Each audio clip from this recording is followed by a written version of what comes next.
Hello दोस्तों, कैसे हैं आप सब लोग।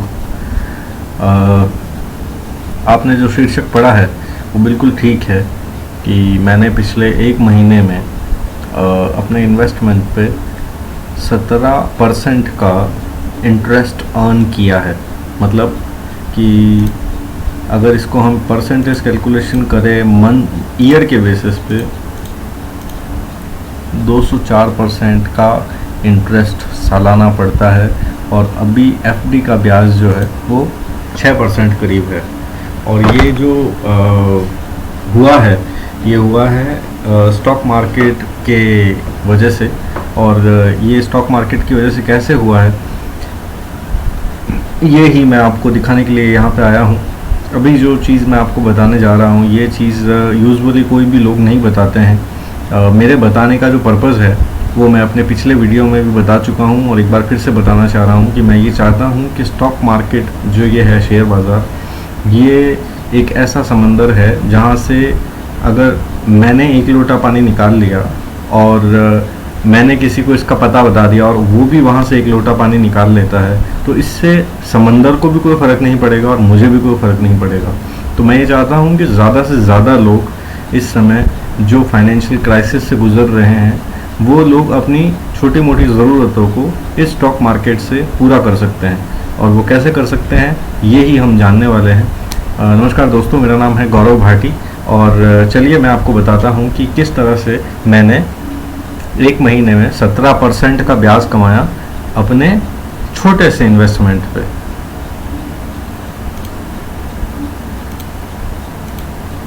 तो देखिए ये दोस्तों, पिछले एक महीने के अंदर जिन कंपनियों में मैंने निवेश किया था वो सारी कंपनियां ये है, जिसमें से कुछ कंपनी के नाम हो सकता है आपने सुने हो पहले कभी। IRCTC जो है ये ऑनलाइन टिकट की कंपनी है रेलवेज़ की। CDSL एक कंपनी है जो डीमेट अकाउंट ओपन करती है। BSE को तो सब लोग ही जानते हैं, बॉम्बे स्टॉक एक्सचेंज। इसके अलावा ये हैप्पीएस्ट माइंड है और जो IT कंपनी है ये रिलायंस इंफ्रा है। ये इरोस मीडिया है, इरोस इंटरनेशनल जो मूवीज़ बनाती है। और ये JP एसोसिएट है, जयप्रकाश एसोसिएट। तो देखिए मैं आपको बताता हूँ कि मैंने ये शेयर क्या प्राइस में ख़रीदे हैं और अभी इनका क्या भाव चल रहा है वो आपके सामने लगा हुआ है। ज़रूरी चीज़ ये है कि मैंने इन शेयर्स को क्या भाव में ख़रीदा है, तो उसकी लिस्ट मैं आपको दिखाता हूँ। ये देखिए 500 शेयर जयप्रकाश एसोसिएट के मैंने कल परचेज़ किए थे। एवरेज थी मेरी 8 रुपये 5 पैसे और आज ये शेयर 9 रुपये 25 पैसे पर बंद हुआ है। अब हम इसका चार्ट देखें, अगर मैं शेयर में पहले भी ट्रेड कर चुका हूँ और ये एक दिन का चार्ट है। मतलब जो एक लाइन है ये एक दिन की है। ये 26 तारीख आ रही है यहाँ नीचे और अब मैं इसके पास में ले जाऊँगा, ये 25 तारीख आएगी। ऐसे ही ये 24, 21 इस तरह से डेट्स आती रहेगी। तो कल मैंने इस शेयर को परचेज़ किया था 7 रुपये 85 पैसे में और 8 रुपये 20 पैसे में। दो अलग अलग बार में मैंने परचेज़ किया, तो जो मेरी एवरेज है वो 8 रुपये 5 पैसे की आई। और आज इस शेयर ने 9 रुपये 70 पैसे का हाई किया था। यहाँ आप देख सकते हैं कि शेयर ने 9 रुपये 70 पैसे का हाई किया था पिछले महीने। दोस्तों यही शेयर जो है, अगर हम थोड़ा बैक जाएंगे तो ये शेयर दिसंबर में 3 रुपये का था। उसके बाद ये शेयर बढ़ा, 8 रुपये हुआ, फिर ये शेयर फिर से नीचे आया, 6 रुपये हुआ और फिर ऊपर गया, फिर ये 8 रुपये हुआ, फिर ये नीचे आया, ये 6 रुपये 70 पैसे हुआ। इसी तरह से ये शेयर चल रहा है। लास्ट मंथ भी मैंने इसमें 6 रुपये के आसपास ट्रेड किया था और 8 रुपये के आसपास एग्जिट किया था। अब मैंने फिर से इसमें एंटर लिया है और मुझे लगता है कि अगर ये शेयर 10 रुपये से ऊपर जाता है तो बहुत ही जल्द हम इसमें 15 रुपये के लेवल देखेंगे। तो ये मेरा इस शेयर में निवेश था। इस शेयर में मेरा टोटल इन्वेस्टमेंट जो था वो किया था मैंने 500 शेयर 8 रुपये 5 पैसे के भाव पे परचेज़ किया था। इसमें मैंने 600 रुपीज़ का प्रॉफिट किया एक दिन में और 15% का इंटरेस्ट मुझे मिला। 4025 रुपये मैंने इसमें लगाए थे और 4625 रुपये मेरी आज की वर्थ है इस शेयर में। ठीक है, आइए दूसरी कंपनी के बारे में बात करते हैं। दूसरी कंपनी है बॉम्बे स्टॉक एक्सचेंज, BSE। तो बॉम्बे स्टॉक एक्सचेंज मैंने पिछले महीने परचेज़ किया था और इस समय इसकी प्राइस जो थी वो लगभग 600-700 रुपये के बीच में घूम रही थी। एक बार मैंने शेयर को 500 समथिंग में भी परचेज़ किया था, लेकिन फिर मैंने इसे सेल कर दिया था 600 समथिंग में। फिर ये शेयर ऊपर चला गया और मैंने इसको महंगे भाव में परचेज़ किया। लेकिन आज ये शेयर जो है इसने 942 का हाई किया है और शेयर जो है 911 रुपये पे बंद हुआ है। ये आप यहाँ से देख सकते हैं, 924 रुपये की इस शेयर की क्लोजिंग है आज की। तो अगर इसमें अगर हम देखते हैं तो मुझे 570 रुपये का प्रॉफिट हो रहा है ओवरऑल इस पर्टिकुलर शेयर के ऊपर, और तकरीबन 25% का मेरा इसके अंदर जो है रिटर्न आया है पिछले एक महीने के अंदर। तो चलते हैं मेरी इस शीट पे और देखते हैं इसका जो क्लोजिंग है वो 925 का आया है। अभी प्राइस रिफ्रेश हुए हैं तो आप देखते हैं कि इस पर मुझे 573 रुपीज़ का इंटरेस्ट मिल रहा है एट द इन्वेस्टमेंट ऑफ 2200 रुपये के निवेश पे। एक महीने में मैंने इसे 2700 रुपये में कन्वर्ट कर दिया और इन 2 शेयर से ही मुझे 1173 रुपये का फ़ायदा हुआ है, और वो भी 6200 रुपये के इन्वेस्टमेंट पे। तो आप ब्याज निकालने बैठेंगे तो आपके होश हो जाएंगे। अब हम बात करते हैं दूसरी कंपनी के बारे में। दूसरी कंपनी है IRCTC। शानदार कंपनी है, मोनोपोली कंपनी है। इसके बारे में हम एक अलग से वीडियो बनाएंगे कभी। लेकिन IRCTC का चार्ट अगर आप देखेंगे तो ये देखिए, इस शेयर को हमने यहाँ कहीं परचेज़ किया था, इस जगह पे कहीं पे, और इस समय ये शेयर जो है आज इसने 1930 का हाई किया है और ये बंद हुआ है 1892 पे। हमारी जो बाइंग है इस शेयर की 1782 रुपये की एवरेज आ रही है हमारे शेयर की, क्योंकि एक शेयर मैंने महंगे भाव में परचेज़ किया था, कुछ शेयर मैंने इसके नीचे के प्राइस में परचेज़ किए थे। मुझे शेयर खरीदने की कभी जल्दी नहीं रहती, एक एक दो करके भी मैं शेयर परचेज़ भी करता हूँ और एक एक दो करके मैं शेयर सेल भी करता हूँ।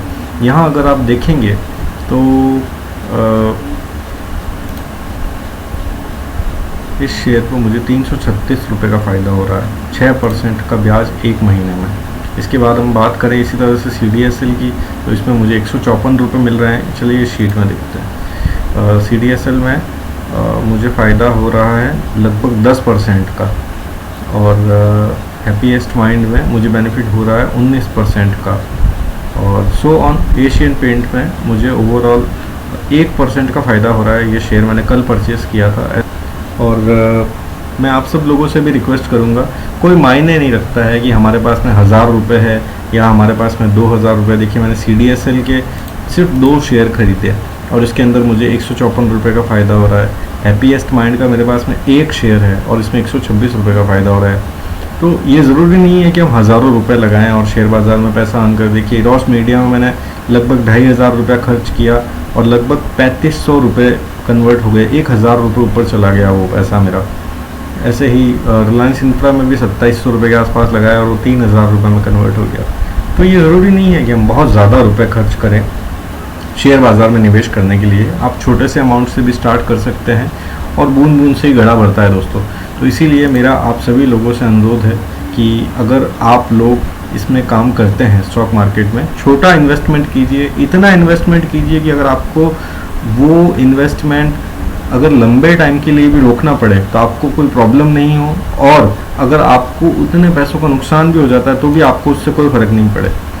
इससे हमारी जो एक्चुअल बैंक बैलेंस है उसमें और जो अभी करंट हमारी लाइफस्टाइल है उसमें कोई फ़र्क नहीं पड़ना चाहिए। ऐसा नहीं होना चाहिए कि आपके अकाउंट के अंदर 1 लाख रुपए है और आप 1 लाख रुपया पूरा ही शेयर बाज़ार में लगा दें। नहीं, ऐसा नहीं कर, ताकि आपको अगर आपके खरीदे हुए शेयर की प्राइस अगर नीचे भी आ जाती है तो आप वेट कर सके उसके ऊपर जाने का, और आपको जल्दबाजी बिल्कुल नहीं हो। क्योंकि दोस्तों डर के कोई भी काम अगर हम लोग करते हैं तो उस काम में कभी सफलता नहीं मिलती है। और अगर आप तो लॉस में भी लोगों को शेयर सेल करने पड़ते हैं, और उसका रीज़न यही होता है कि जितना आपका एक्सपोजर है, जितना शेयर आपको लेना चाहिए, आप उससे ज़्यादा कैपेसिटी में बाय कर लेते हैं, तब आपको लॉस होने के चांसेस रहते हैं। लेकिन अगर आप छोटा इन्वेस्टमेंट करते हैं तो उससे आपको रिटर्न कम मिलेगा। भले मैंने 19,000 रुपये का मेरा इन्वेस्टमेंट आप लोगों को बताया और इसमें मुझे 3,200 रुपये का फ़ायदा हुआ है। फ़ायदा आपको भले कम लग सकता है, लेकिन टर्म ऑफ परसेंटेज ये 17% का है, और 3200 रुपीज़ में मेरे जो रेकरिंग एक्सपेंसेस हैं वो मैं निकाल सकता हूँ। तो something is better than nothing. तो मैं आप सभी लोगों से रिक्वेस्ट करूंगा कि आप लोग ज़रूर इसमें इन्वेस्ट कीजिए। और किसी भी तरह की अगर आपको सलाह की ज़रूरत है या आपको कौन से शेयर में इन्वेस्ट करना चाहिए, क्या ख़रीदना चाहिए, तो उसके लिए तो मैं हूँ ही दोस्तों। आप मुझसे कमेंट बॉक्स में कोई भी सवाल पूछ सकते हैं शेयर बाज़ार से संबंधित, और मुझे आपके कमेंट्स का इंतज़ार रहेगा। और शेयर बाज़ार में ट्रेडिंग करने के लिए आपको डीमैट अकाउंट की ज़रूरत पड़ती है दोस्तों। तो डीमैट अकाउंट ओपन करने का जो लिंक है वो मैं डिस्क्रिप्शन बॉक्स में दे रहा हूँ। आप उस पर क्लिक करके और अपना डीमैट अकाउंट खोल सकते हैं। उसके लिए आपको बैंक अकाउंट, पैन कार्ड और आधार कार्ड की ज़रूरत पड़ेगी, इसके अलावा और कुछ नहीं चाहिए। तो आप लोग ज़रूर इसमें आइए और इसका फ़ायदा उठाइए, क्योंकि ये बाज़ार सिर्फ पैसे वालों के लिए नहीं है, हम जैसे छोटे लोगों के लिए भी है। टिल देन मिलते हैं। ये है next level investment. See you soon.